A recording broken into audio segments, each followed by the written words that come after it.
Okay. What is the best economic argument for immigration? The best economic argument for immigration is the fact that there's billions of people in the world who don't have the opportunity to express their productive abilities. So they, in a sense, they're underproducing as individuals.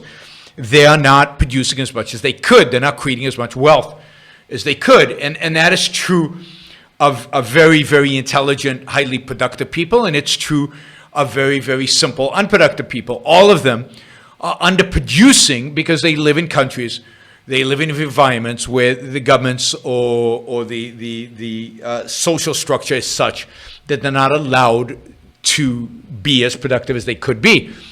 And by opening up immigration, what you would get is a flood of people into countries that do allow people to maximize their productive abilities.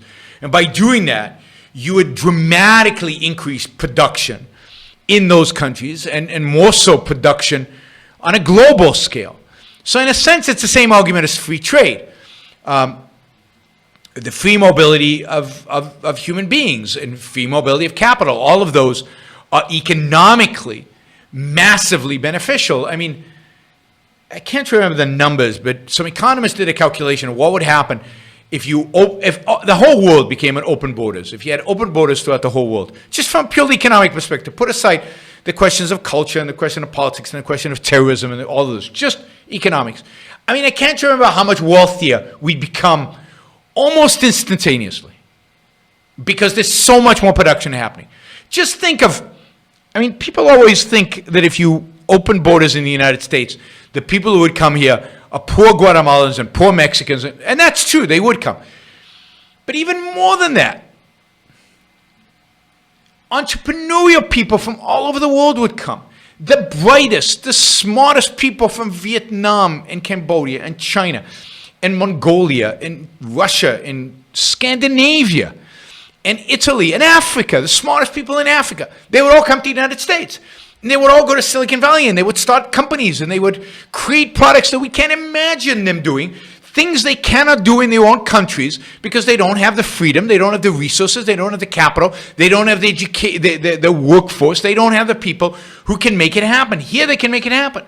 Just imagine the wealth that we would have. It's just unimaginable. So, the argument is division of labor and the conditions for maximizing the productivity of labor. And the conditions to maximize the productivity of labor today exist in places like Europe and the United States. They don't exist in Africa. They don't exist in Asia. They don't exist in Latin America. So what you want is to bring the people here. Now, what would happen also at the same time is that then people would start moving to the countries from which people moved, partially because those countries would be emptied out, partially because those countries would have to change their behavior because they'd want to keep their people, so they would create incentives for people to come back. And I saw an economist, I think it's Brian Kaplan, give this example. He said, Puerto Rico is a good example, where I live, is a good example of what happens when you have open borders. So you had open borders between Puerto Rico and the United States. So basically, initially, very few Puerto Ricans moved to the U.S. because they were afraid, and they didn't know people over there, and they didn't have a community over there, and they were worried about language and so on. But the first few very, very brave ones went, and then they established themselves, and their standard of living rose, and they did better, and they became more productive, and all of that happened. And then more people came because now there was a community to join. Now there was somewhere to go. And you could merge in, and you could get the language, and you could use them as a stepping stone to assimilation.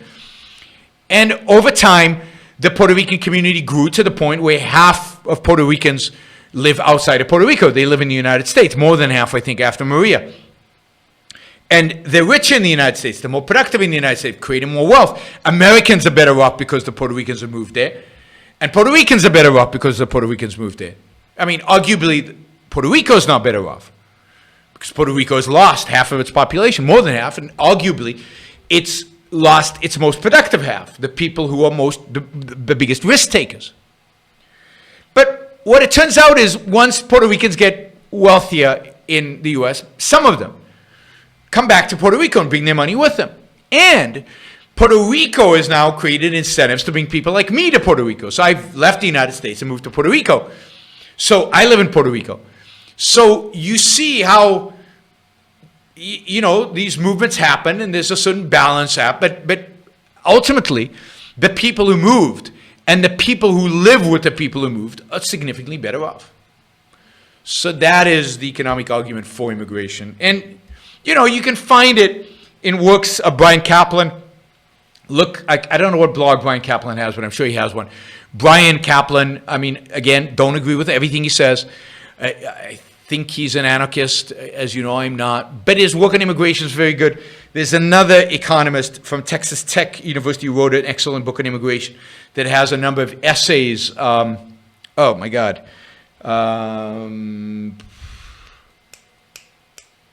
I can't think of his name right now, but I'll get you. Texas Tech University.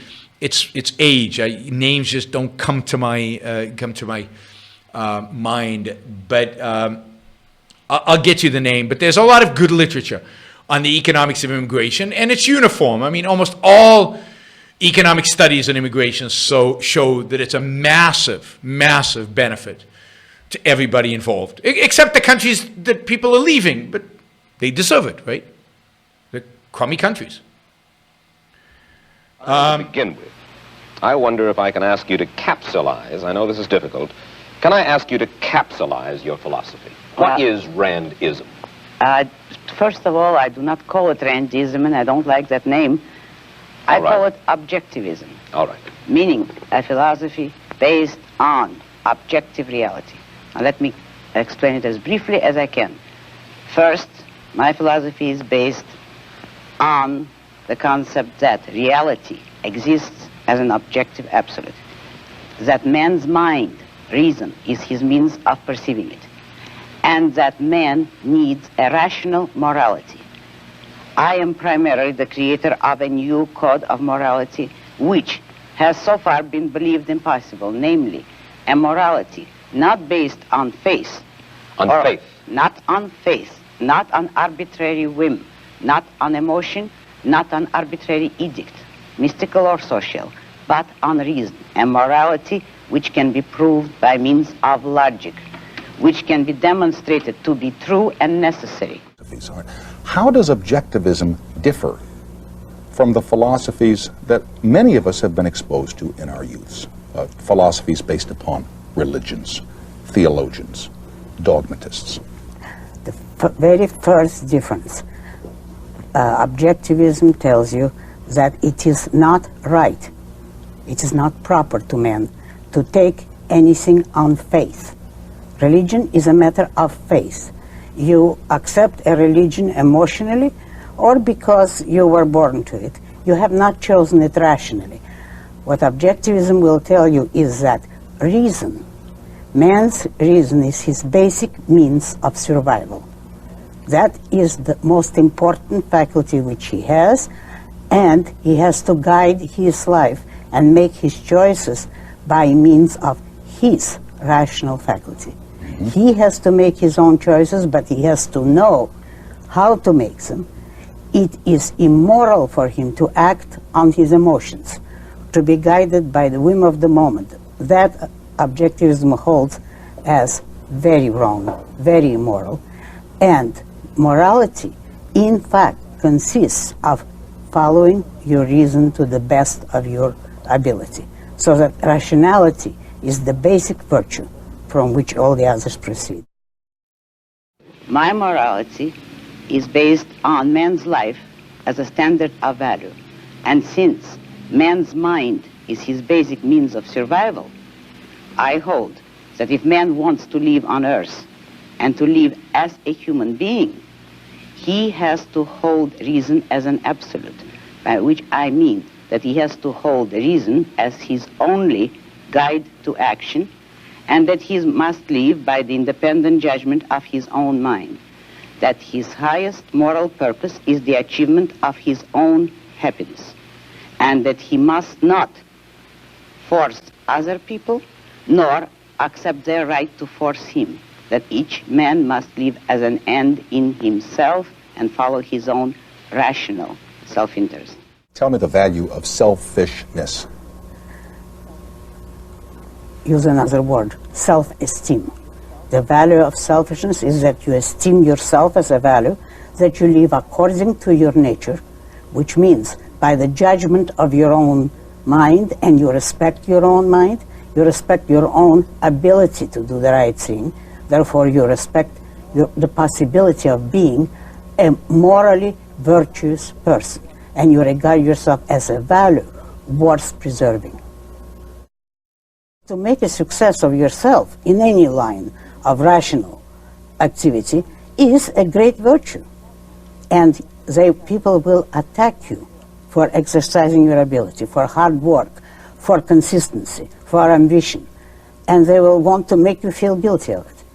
That is the greatest evil, according to my philosophy. And wait, say that again. The greatest evil, according to your philosophy, is to attack an individual because of virtue. What I call it is to experience or act on hatred of the good for being the good. That is attacking people for their virtues, for their achievements, for anything they have which is a value, actually, not for their flaws and not for their evil.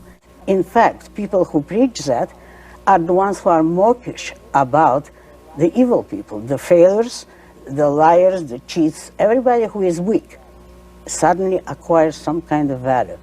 But anyone who is a success has to be attacked for his success. And look at how you have been attacked. Oh, I know. How you have been criticized. There know are many people in this country, forgive me, in this world who think you're daft. They don't. They want you to listen to that. Using the super chat, and I noticed yesterday when I appealed for support for the show, many of you stepped forward and actually supported the show for the first time. So I'll do it again. Maybe we'll get some more today. If you like what you're hearing, if you appreciate what I'm doing, then I appreciate your support. Those of you who don't yet support the show, please take this opportunity. Go to yaronbrookshow.com/support or go to subscribestar.com, Yaron Brook Show, and make a kind of a monthly contribution to keep this going. I'm not sure when the next